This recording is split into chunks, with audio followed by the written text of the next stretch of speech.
welcome to the UK Pavilion. If it's your first time, if it's not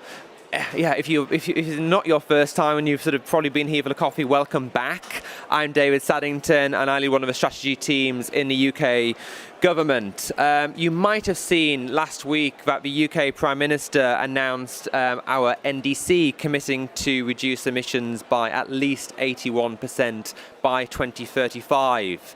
And when we look to delivering that NDC, we need to collaborate across sectors, across society.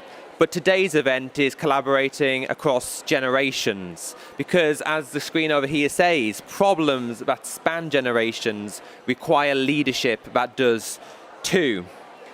And this is a story, this is a message which is very close to my heart, because when I was 13, my hometown was flooded in North Yorkshire.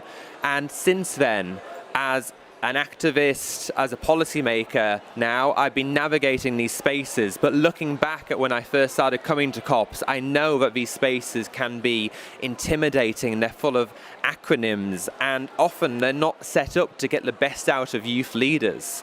And that is why the UK is really proud to not only champion intergenerational collaboration today on Children and Youth Day at COP, but actually we have been integrating intergenerational collaboration throughout the programme in the UK Pavilion this year. It's certainly a journey. We've got more to do. We've got more to learn. You'll hear more from the Secretary of State later. But for now, I'll pass you over to our excellent host, who has been in the UK Pavilion already this week, Russell Reid, a conservationist and the We Are Family Foundation lead delegate here in Baku. Russell, over to you.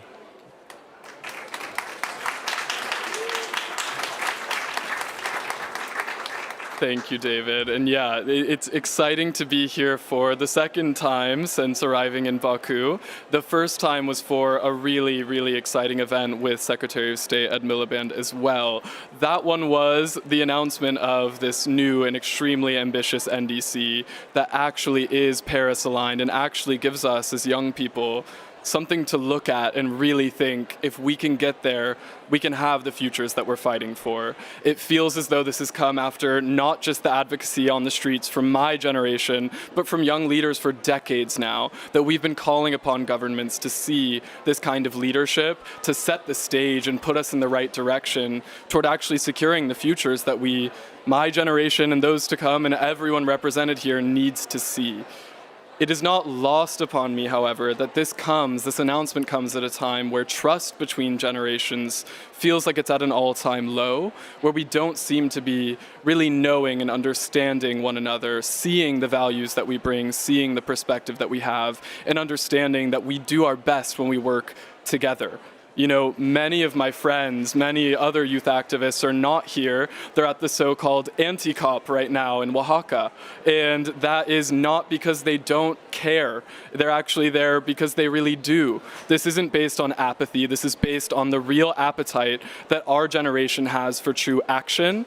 And that is action that the COPs have not been famous for so far. So as we see this exciting momentum and as we see leadership from the UK and hopefully other countries in the weeks and months to come, it is critical that we start doing this bridging, start getting to know one another better, and ensure that we all start marching in the same direction. You know, last week we were here with leaders from all different sectors in the UK talking about how we need multisectoral collaboration to see the implementation of this ambition. I was also invited to be here to represent that youth perspective because it is not just across sectors, but also across generations that we will see this through. We need all hands on deck, and that is not going to come easily based on where we currently stand, but it's something that we can do when we see and understand one another, when we address each other as peers and partners in implementation, and when, again, we really start to see that there is value in each generation's perspective and knowledge. Both the older generations who have been doing this work and fighting this fight for generations, that's where a lot of my inspiration and my knowledge that brings me here comes from. But equally, we need to understand that young people have perspectives and values and knowledges that are distinctive among us as people who are native to the climate crisis, as people who have only ever known a planet on fire.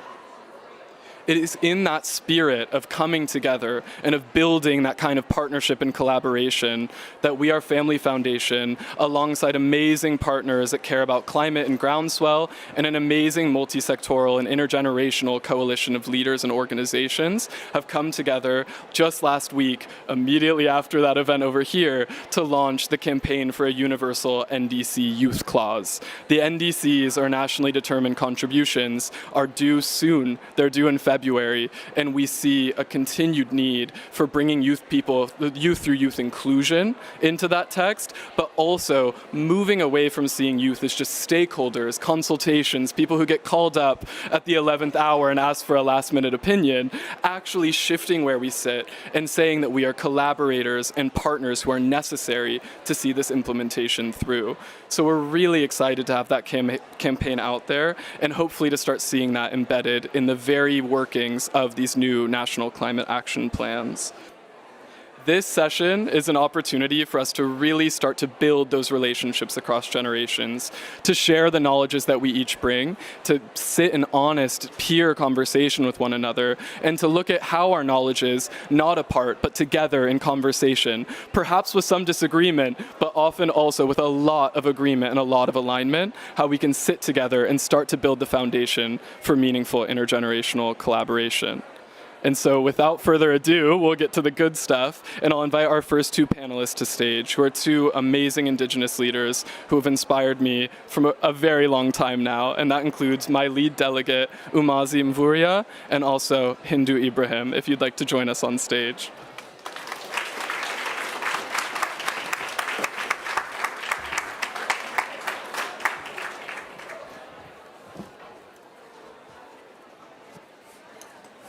Is this on? Yes, beautiful.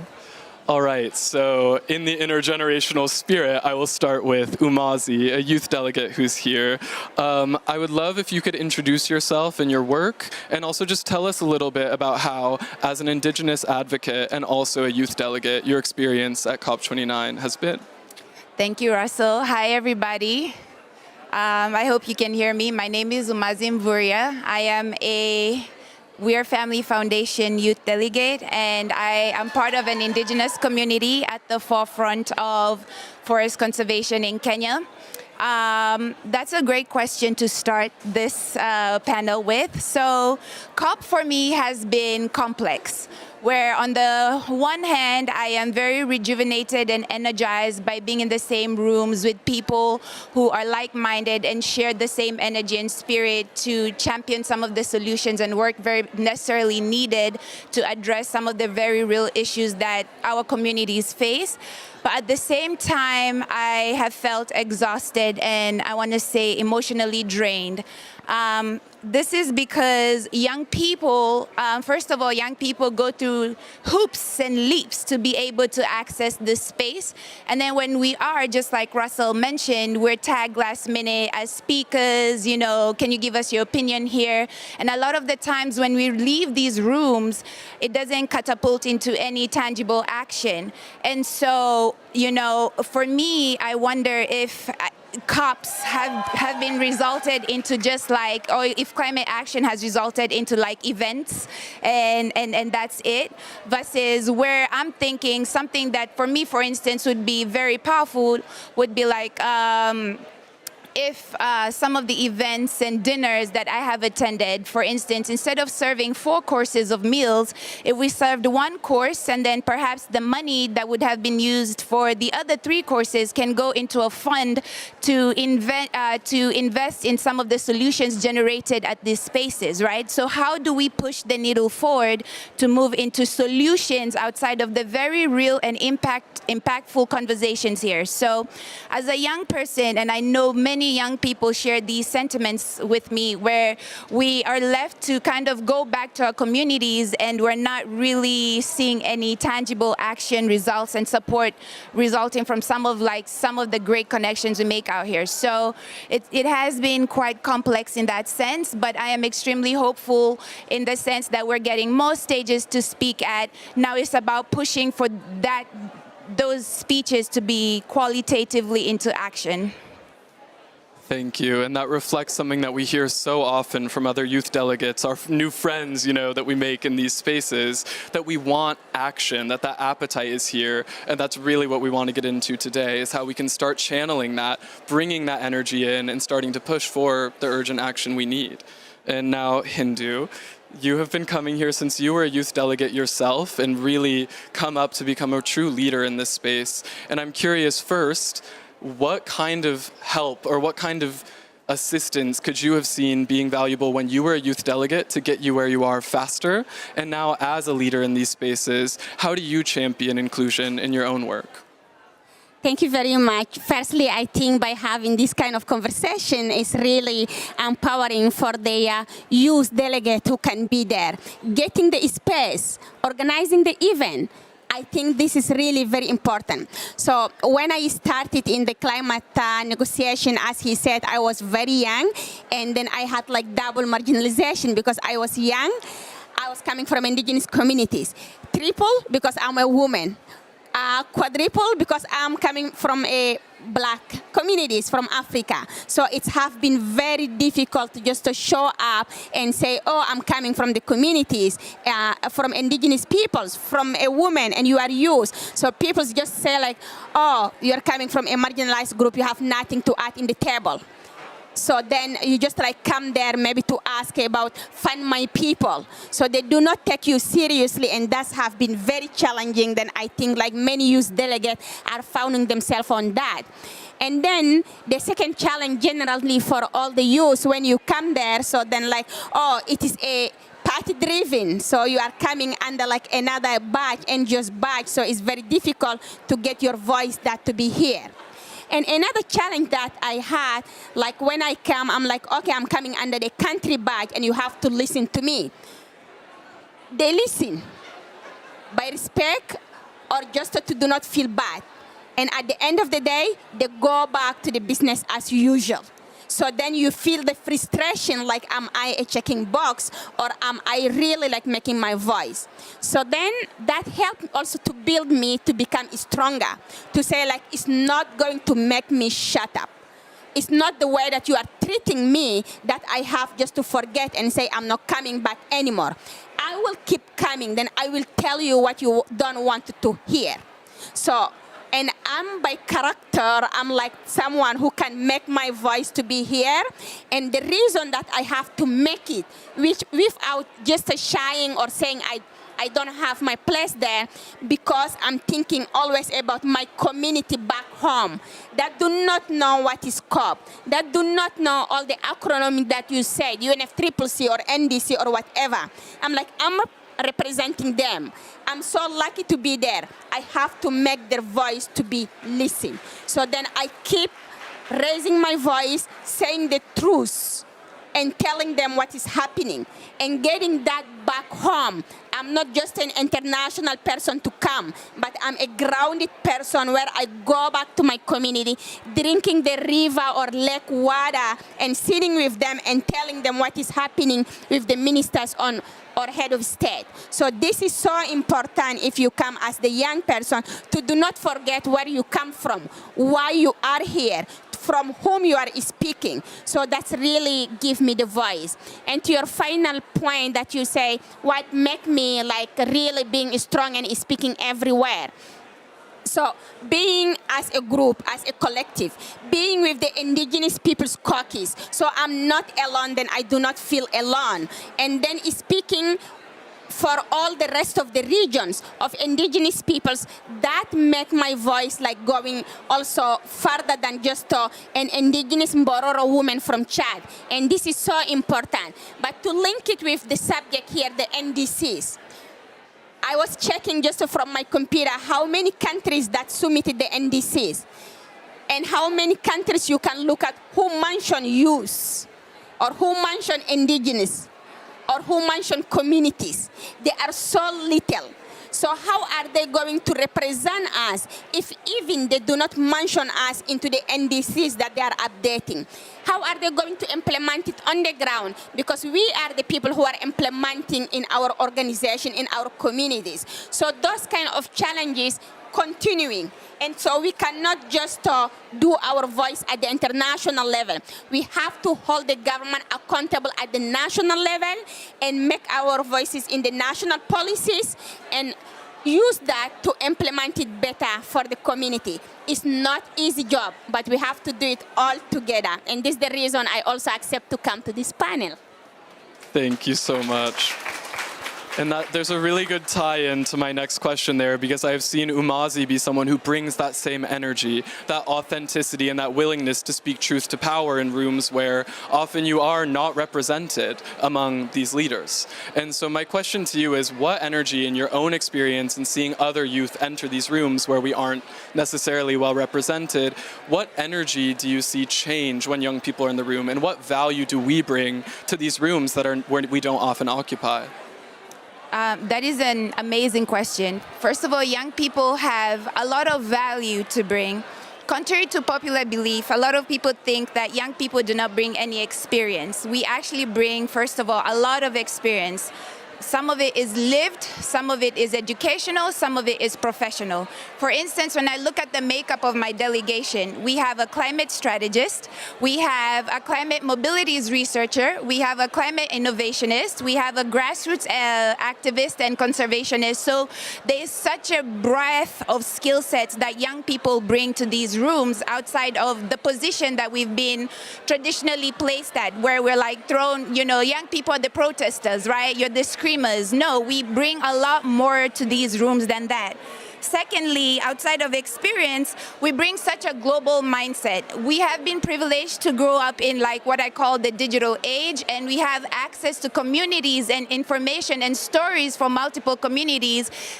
The click of a finger. Like you do a Google search, we have access to a lot of stories. And more often than not, young people don't only represent themselves or their immediate communities, but they actually represent a lot more voices in the room. So we bring a lot more breadth and depth to the conversations that are often ignored when we're not in the rooms. Thirdly, young people are so close to some of the issues and challenges being faced. We're literally experiencing the economic hardships, the devastating effects of flooding, the devastating effects of, for instance, food shortage and like high climate, some of the extreme climate conditions. We're literally very close to some of the communities that are facing these issues. So whereas I have felt that older generations and decision makers are so removed from the problems, young people are very, very close to the problems. And so we bring in a certain reality or je ne sais quoi, I say, to these issues. For instance, something that is baffling to me is everybody is asking, oh, where is the money to finance the climate actions? Where is the money? Right now there's a stalemate asking, where is the money? I see a lot of money around me. You know, like look at these pavilions, look at the way they've been set up. I mean, to even just purchase a pavilion in COP is a lot of money. You know, so what if some of we can shift, young people are able to bring in pressure to kind of shift the priorities that I think are guiding some of these conversations. And lastly, we bring our emotions to the table. A lot of people view emotions as weaknesses, but young people actually view the emotions as strength. And it's that emotion and those strengths that allow us to be extremely passionate, as Hindu said, to just drive the conversation regardless of whatever opposition we're getting, because we are driven by emotions and we tie the emotions with facts. You cannot remove humanity, you cannot remove emotions from humanity, because that's what drives humanity. And so, you know, those are some of like the values I think young people bring to these spaces. And I think that, you know, we're seeing a shift in people recognizing these values, but I think the shift is moving too slow. And so young people also bring in that pressure of urgency. Everybody's saying, oh, we're trying to make the future a world better for tomorrow. But what about today, guys? You know, do you want to live in a society that is just plagued by floods every day today because we're trying to create a better future for tomorrow? No, we actually need to start thinking like, actually the time was yesterday. The time was in 1992 when the first Paris Agreement was agreed upon, which was before I was born. The time is not in 2030 when we're thinking about when the next a lot of like the measures of where the stock takes are gonna happen. No, the time is today. So yeah. Absolutely. I'd clap if I had both hands. Absolutely, and I think when we get to the topic at hand today, which is intergenerational collaboration, it's important to acknowledge that while we might see that lacking in these spaces, while we might not see a lot of it here, the idea of generational responsibility and working and engaging with ancestors and with future generations is nothing new for many Indigenous knowledges around the world. And so as Indigenous leaders, first to you, Hindu, but to both of you, I'd love to hear your perspective and the Indigenous perspective on intergenerational collaboration. So we have a principle as Indigenous peoples, and it is shared principles. I can speak for the Indigenous peoples from the 7 socio-cultural regions. We always have our elders in our decision making, and we always have our youth, and we always have the women. We do not separate that.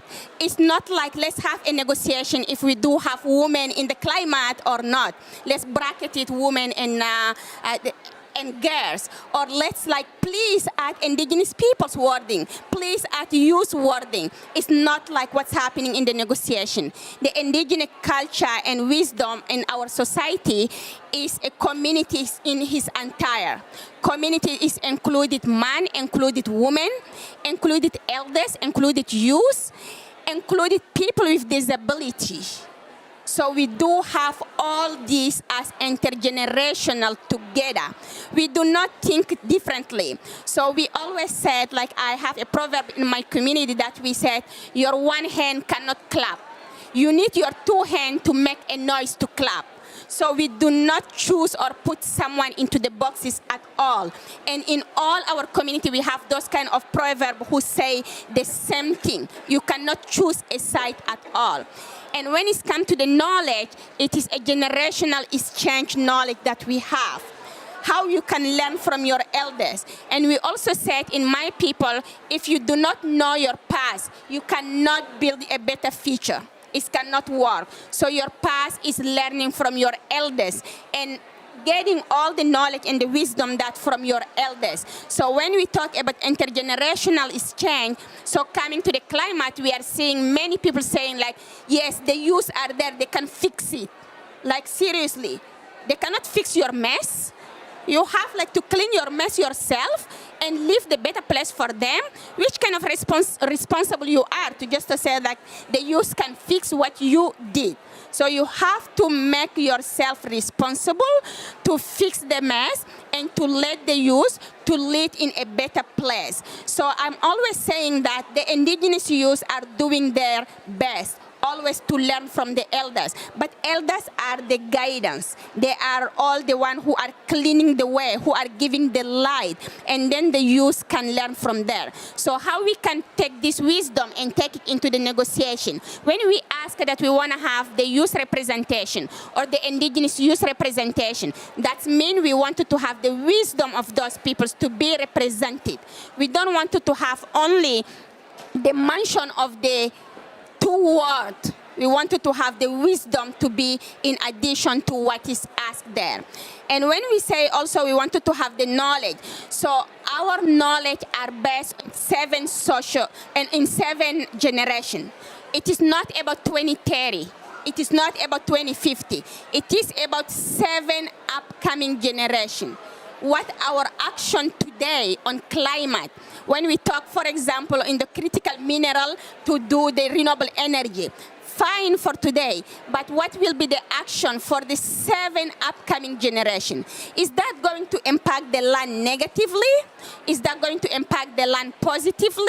So we need to think about that before to design any solution that we say it is a climate solutions. Because we know the oil, when we discover the oil, we say, oh, we get a magic solution. Let's move from the dirty one and then go to the oil. And here we are with climate. So when we wanted to move to the just transition, critical mineral, renewable or whatever, we need to think about how the 7 upcoming generation, that means like at least 400 to 500 years, not 2050 at all. This is the wisdom of indigenous peoples to build sustainably and to build long. So this is the intergeneration we have. In practical way, we have like a long discussion together when we sit, like how you did, how we can protect each other, how we can save like, how you say, the intellectual property right of the knowledge of indigenous peoples, to do not put everything out there, and at the end of the day, we lose our culture, we lose our identity. That need to be a way of wisdom that we can pass through this COP and allow the negotiation to be not be just like in bracket, in wording, in comma, but in a human way and in a wisdom way to put the human there, not just the tech that we are talking about or benefiting just like one part, not the other part side, who is the indigenous peoples, the guardian, the true guardian of our world and of our biodiversity here. Thank you. And Umazi, I'd love for you to build on that with your own response to that question, and also to tell us a little bit about how you've seen intergenerational collaboration occur in your own work to close out this session. Yes. So I come from the Mijikenda community, which is at the forefront of conserving and preserving and restoring our tropical forests in coastal Kenya. And I think my community is such a great model of intergenerational collaboration, where I have been tagged as the younger person, as a younger elder, to champion some of our sustainable utilization model projects, which is to bring the knowledge that I have gained from scholarship education in the United States, from the knowledge that I gain and access that I gain from being part of organizations like We're a Family Foundation and being in spaces like this, to be able to bring those developments and access and funding to be able to sustain some of the work that we're doing on the ground, while my elders are championing the restoration projects, because they're the ones who have such I don't even know what the word is, but such a deep understanding of the land and the environment and the science that goes behind our ecosystems and the biodiversity. And together we're coming up with solutions on how we can conserve our environment and scale the work that we're doing. So for instance, we have an abundance of castor plants that grow in the wild in our forest. I come from a community that is extremely disenfranchised and impoverished, but they're at the forefront of conserving our forests. Majority of the community is removed from this conversation of conservation, because for them conservation doesn't make sense. They're hungry, right? When they look at the tree, this is an income source for them to be able to make money from timber or the sale of charcoal as fuel. However, when I start talking about conservation as something like, hey, let's do nature, let's restore the environment, it's extremely removed. But through my experience and the access that I have and the knowledge of the ancestors, together we have built a project of where we monetize sustainably our castor oil to be able to generate income for the wider community, bring them into the fold of conservation. And now the dialogue is conservation actually feeds your stomachs, because the castor plants are not going to thrive in a deforested forest, in a forest that doesn't exist. So together my community is working with me as a younger person and the elders and the experience and their knowledge to be able to scale the work that we're doing. And so I think that is such a great model where my ancestors do not, not my ancestors, but my elders do not micromanage me. They have sent me to COP and they trust that I am going to be here and represent them to the best of my ability. The same way I'm not micromanaging my elders and I'm like, hey, I just learned about this way of how we can plant the trees. No, I trust that however they're going to do the restoration efforts is great. And I'm also learning from them at the same time. They're learning from me. So I'm very, very blessed to be able to experience the benefits of intergenerational collaboration in such an impactful way at the grassroots level. And I'm hoping that many organizations, many governments can learn from this very simple, humble community in coastal Kenya called the Mijikenda. Thank you so much. And thank you to both of our first speakers. That was an amazing session. Appreciate you being here.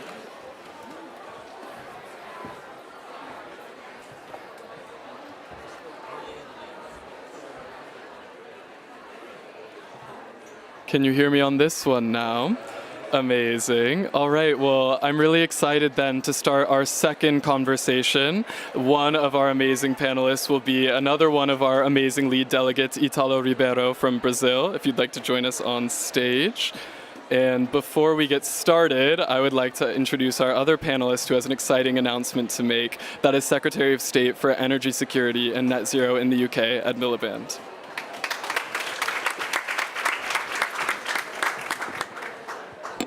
Well, look, ladies and gentlemen, thank you so much. And can I just say how incredibly moving and humbling it was to listen to the two speakers we just heard from. And I think they put into words our responsibilities to future generations much more eloquently than I can. So can we have a big round of applause, please, for our two speakers? Honestly, you just spoke so brilliantly. Look, I'm delighted to be here and to welcome you to the British Pavilion. I wanted to announce here that we are signing up to the Youth Clause and to fully endorse the Youth Clause as part of our NDC on young people as agents of change. It's an incredibly important initiative. And I think in a way it goes to the discussion that we were just listening to, which is, I think it's very hard if you're 54 years old to think like a young person. I'm 54 years old, to think like a young person. But I think it's incredibly important to do so on this issue above all others. And in Wales, part of the United Kingdom, we have something called the Future Generations Act, and a Future Generations Commissioner whose job it is to say to government, I speak on behalf of future generations. And in a sense, I think what we heard earlier was you don't necessarily need a Future Generations Commissioner to have that culture. But for our governments, it's so easy to get sort of sucked into the day-to-day, the now, rather than thinking so far into the future. And so in a way, I see the Youth Clause, and the reason I'm so enthusiastic about the Youth Clause is it is about young people today and involving young people as agents of change, and my colleagues in the Department of Education and elsewhere are doing that. But I think it also speaks to the discussion we just heard, which is it's about young people as voices of future generations. The generations not yet born can't be involved yet directly in our discussions, but in a sense, young people are closer to them and their voices are absolutely crucial in this. And then let me just say something about, well, where does that lead you to? If you think like a young person, if you think like future generations, where does it lead you to? I think it leads you to ambition for action. So the notion that, well, we don't really need to worry about this problem, we can push it into the future, you're pushing it towards future generations, this problem. It's a massive burden and existential threat that we are posing to future generations. So I think, one, it leads you to ambition about now. I think, secondly, it leads you to justice between the generations in particular, and to thinking about what kind of life are the future generations going to lead, and are we sort of the generation at the kind of high carbon party, you know, as if, and leaving things in a terrible state for future generations to see us having wrecked the joint. And that is a sort of massive sort of question. So I think it makes you think about that. And then I think the last thing I think it makes you think is, what always strikes me talking to young people is, if you're in government, you can always think, and you always get told 1,000 good reasons why something can't be done. Whereas if you're a young person, you know the overwhelming single reason which defeats all the 1,000 reasons about why it should be done.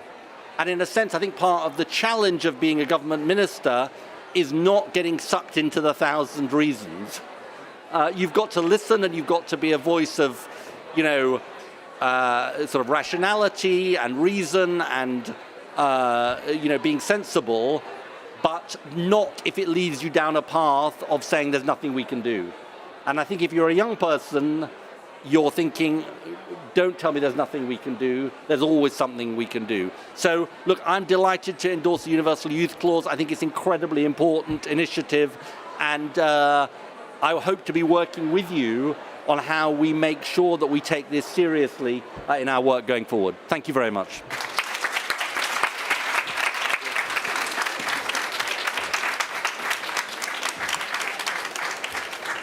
All right, everyone. So you heard it here first. A week after launching the campaign for a universal NDC youth clause, we just got our big first pledge from the United Kingdom, and we are so excited about that. Italo, if you could take the chance first to introduce yourself, but also as one of the organizers behind this campaign, to just give us a reaction. How does it feel to see this kind of pledge being made? Hi, everyone. Good afternoon. My name is Italo Ribeiro. I am Brazilian. I am a humanitarian worker currently serving as a planning, monitoring, and evaluation specialist at the International Children's Fund and UNICEF. And I'm also a PhD student covering climate justice and climate immobilities and in the intersection with peace and conflict. I'm also a We Are Family Foundation youth delegate here at COP. This is my first COP, and I'm very excited to be here and to meet you all. I think it's very important for me to also situate where I am from. I come from a city called Fortaleza in the northeastern part of Brazil. This is one of the most unequal states in Brazil. And in that city, I come from a region that has about 250,000 people who are extremely vulnerable to high climate risk. For 20 years, I lived in that community, and I was exposed to all kinds of climate injustice you could think of, and how they affected my access to education, to quality health care, to sanitation, to water. And I've been attending conferences and high-level events for about 15 years now, but the reality of my community has not changed, although a lot of promises were made, a lot of investments were made as well. I'm 31. So you could see how frustrating that could be for someone that has not seen change materialize in their community. But my community keeps pushing me forward, and they have pushed me to come here, and I will continue to be pushed by it in the work that I do. I'm very thrilled to hear that the UK government is going to be the first government in the world to announce its signature to the Universal Youth Clause. I think that young people, we have seen how many NDCs have claimed to be child sensitive and youth sensitive in the past. Unfortunately, nowadays, less than 50% of the past NDCs that were announced are child and youth friendly, and only about 2.4% of all NDC funding reaches children and young people. So I'm very excited to see how we can implement this commitment forward, not only just in terms of announcing support, but how can we see it translated into specific action, funding, indicators, so that young people can monitor the implementation of the change that these governments are going to bring forward as part of their investments towards child and youth-friendly NDCs. Thank you. Thank you. And now turning it to you, you've just announced the pledge. The United Kingdom is pledging to this youth clause, but what does that mean? How do you actually see it connecting to these massive ambitions that have just been set, that are Paris-aligned, 81% reduction in emissions? What role does the youth clause, what role do youth have playing in that? Well, look, I think in a way, I'll be honest, it's partly a statement of intent. I know you talk about young people in the youth clauses as agents of change, and you also talk about the role of young people in education. Our Department of Education is appointing 2 youth ambassadors to take some of these issues forward, 18 to 25-year-olds to take these issues forward. But look, in a way, I think what we want to do is work with you and others because I sort of think, from my past experience with this, I think the point that's been made about the inadequacy of some of the engagement with young people is quite correct. And so, I would like to work with you and others to work out what is the blueprint for how this process can be done in a way that genuinely hears the voice of young people. I think ambition is, if you like, the sort of precondition of having it. I mean, a low ambition NDC with a youth clause is not great because you're, you're already, if you like, selling young people down the river. So high ambition is the kind of permission slip, but it's necessary but not sufficient. And so, I hope partly what this is going to kick off is a process of engagement with the foundation and with others about how do we use the voices, make sure we hear the voices of young people.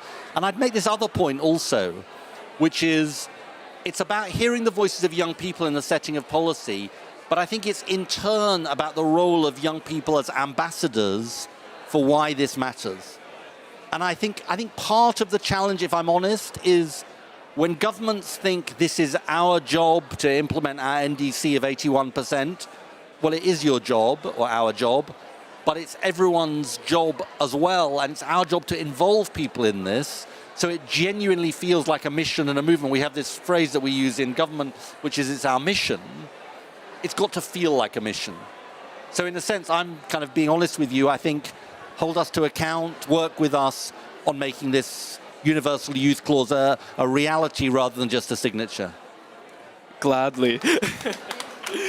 And looking back to you, Italo, kind of to respond to just that, what do you want to see from the United Kingdom and from other governments to really start to realize or breathe life into the youth clause? That's a wonderful question. I think there are many ways in which national governments can help to implement the youth clause. First, it's really important to acknowledge why this is happening in the first place, right? Nowadays, in 2021, the Human Rights Council published a statement saying that every child has the human rights to access a clean, safe, and sustainable environment. When we think about that, this has to ignite action. Because although we have discussed about this human right at the international level, we still have about 2 billion children and young people exposed to extreme climate adverse effects, drought, flooding, extreme hunger, food insecurity, so on and so forth. So there are many ways in which this can materialize. For instance, for those governments that do not yet have this commitment to this human right, particularly in their domestic law, it's really important to validate this through legislation, whether it's going to be in your constitution or whether it's going to be in your other sorts of national law. It's important to guarantee that young people and children have access to that human right in a solid manner. Second, it's really important to engage young people from all stages of the development of the NDCs and of national development programming, from planning to monitoring to evaluating, ensuring that those voices are heard, because young people are not necessarily just consultative bodies, but they can actually help to implement action. So not only think about how do you create your planning in a participatory manner, but think about how do you engage those local grassroots movements in action so that you can help them, help you achieve your indicators. Third, it's very important, and I would love to see a commitment of all these national governments to include a compulsory course in the educational system on climate justice and action for their children and youth, because that is going to empower those young people to become protagonists and perpetrators of change at the community level, and the source of innovation that's going to drive their communities forward whenever the adverse effects of climate change hit in. And lastly, in order to create accountability at the international level for these governments, I would propose the development of an international children and youth commission under the United Nations umbrella to ensure that these NDCs plans are well monitored and are well implemented through a consultative body at the international level. So these are cross-sectoral, cross-level initiatives that can be implemented, but that can materialize and build the public confidence that these announcements are not going to be just vocal commitments, but that they will actually materialize into change into people's lives. Very good. Should I just respond? Let me respond on this issue of climate education in particular. I will tell you a story, which is my 14-year-old son was last week learning about climate in school, and I sort of, or my wife made the mistake of saying, oh, maybe Dad could do a video for your class, and he looked like he wanted to sort of curl up and die rather than me doing a video for his class. I think it's such an important issue, this issue of climate education in schools, and the way in which kind of young people, young people have an appetite and a thirst for learning about these issues. And it's something that we've got a curriculum review going on in the UK, and it's one of the things that's being looked at, because there's been a big movement in the UK around climate education and around the voice of young people saying, look, we don't feel we are being properly educated about this massive issue which is facing our generation and subsequent generations. So firstly, I sort of completely agree with you. I think secondly, on the involvement of people at all stages, I agree. And I think it's working out how you do that in a sort of representative way, but also in a way that I think speaks to the lived experiences of young people. You know, and it's often the lived experiences of young people, as it is with adults as well, around the immediate issues that climate change is posing, like air pollution, for example. And the need for green spaces and things which absolutely, I mean, in a way, it's got to be shaped by the voices of young people, but my experience suggests that it's sort of, it's kind of galvanizing them on the issues that really matter to them, and that's why the voices of young people is important. And then having the right legislation in place is also crucial. So look, these are all issues that we will want to work on together. Absolutely. And when we look to the UK being the first to make this pledge, I see sort of two signals of leadership, one domestic and one international. I'm curious, kind of looking at each, for the former, what message would you have for the public, private, and third sectors, the other players who are so critical to implementation in the UK? What is the signal that you're making with joining the Youth Clause? And then looking to the international community, to other governments as well, what message do you have for them? I think on the first, look, I would genuinely say to all of those different sectors of society, you know, tell us, work with us on how we make this real, you know, and how we make this meaningful. Because as I said earlier, signing up is one thing, making it happen and people being able to say in a year's time, 2 years' time, 3 years' time, well, they didn't just sign up, wasn't just a name on a piece of paper, it was a real thing. And I'm genuinely sort of enthusiastic about making sure that we really sort of do that properly. As the first thing, domestically, and then and we're sending a signal, obviously, that the voice of young people is important. And then secondly, I just encourage other governments to think, well, to sign the Youth Clause and to think about how. Because I think the very fact of signing the Youth Clause forces you to have a conversation about, well, how does this represent the interests of young people? How are you going to engage the voices of young people? So I think, you know, in a sense, I'd encourage others to follow our lead. Thank you. And my final question for you, Italo, is, you know, a lot of the conversation at COP29 has been about the road to COP30. That is in your own country, and it's also had many names, one of them being the Youth COP.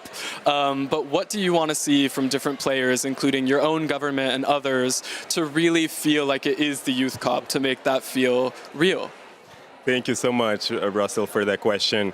I think this COP in the Amazon, which is going to be the first COP in that particular environment, is going to be a decisive and a watershed COP for a lot of the discussions that we have. It's going to be keep taking people outside of their comfort zones. You're going to see firsthand what it's like to live in a city in the middle of the Amazon rainforest when climate change adverse effects reach you. How is your transportation impacted by it? The time you take to go to work, your access to school, it's all going to be visible, and people that have been advocating for climate change so long, or who do not believe in climate change but who will still be there, will experience that. And I hope that is a mind-shaping opportunity. I believe that what I would like to see in this COP is that we get to have as many underrepresented narratives as possible represented there.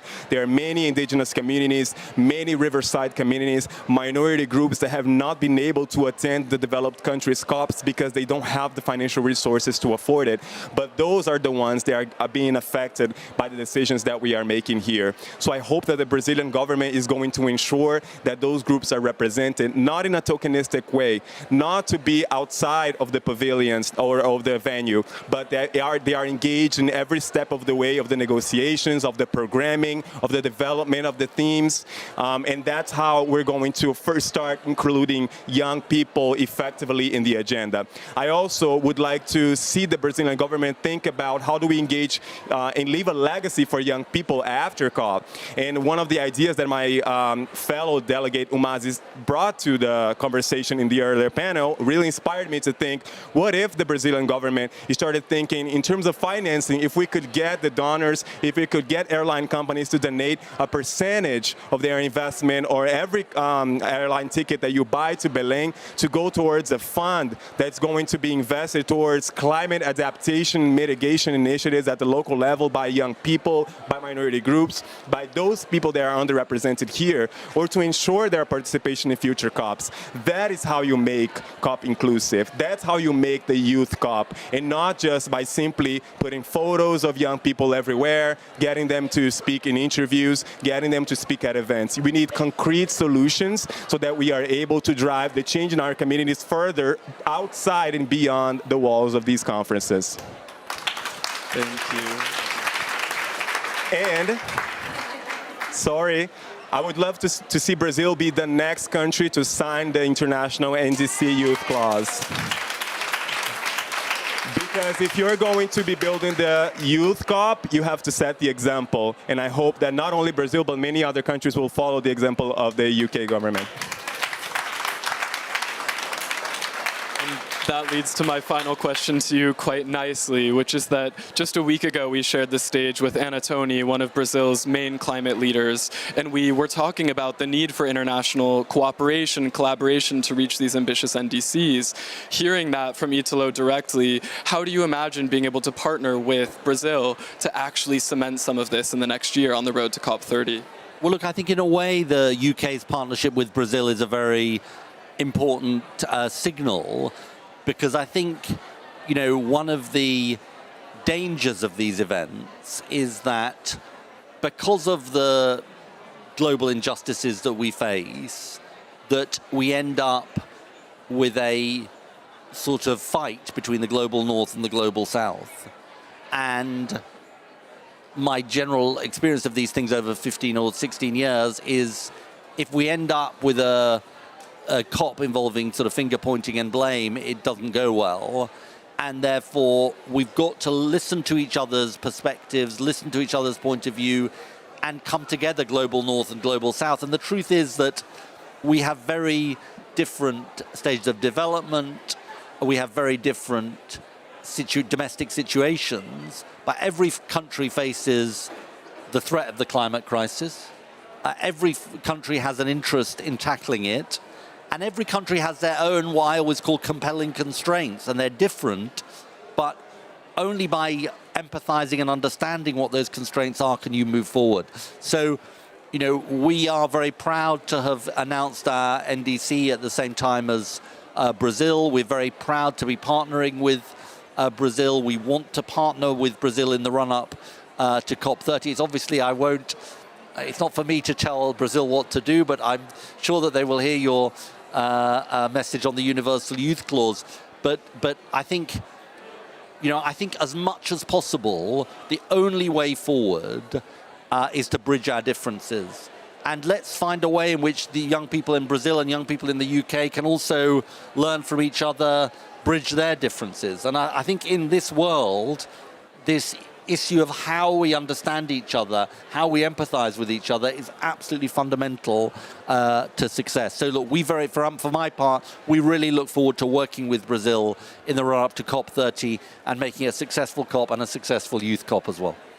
I think that's the perfect place to end this, really on that theme that I started with here, which is seeing one another better and getting to know one another better. And that's something I think we could all practice a bit more of here at COP29 and moving forward.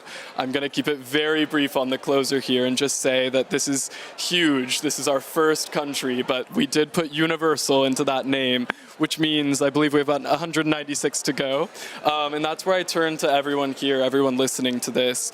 This movement is meant to be for everyone. We all have a role to play in getting this youth clause tools into governments' hands and getting the governments to commit to the youth clause and seeing that as just really ultimately, I think we're on day 0 still, we're working toward day 1 where that commitment is made and we can turn to amazing leaders in the UK and amazing leaders around the world and start looking at how this can actually be put into practice. So with that in mind, I do want to note that we have some little QR codes on your chairs where you can check out our website. I should note that they aren't always working on the COP Wi-Fi, but as soon as you're off it, it will load. And we really encourage you to reach out to your governments, to reach out to us, and to join us in the effort to really make intergenerational collaboration just like this an everyday reality. Thank you.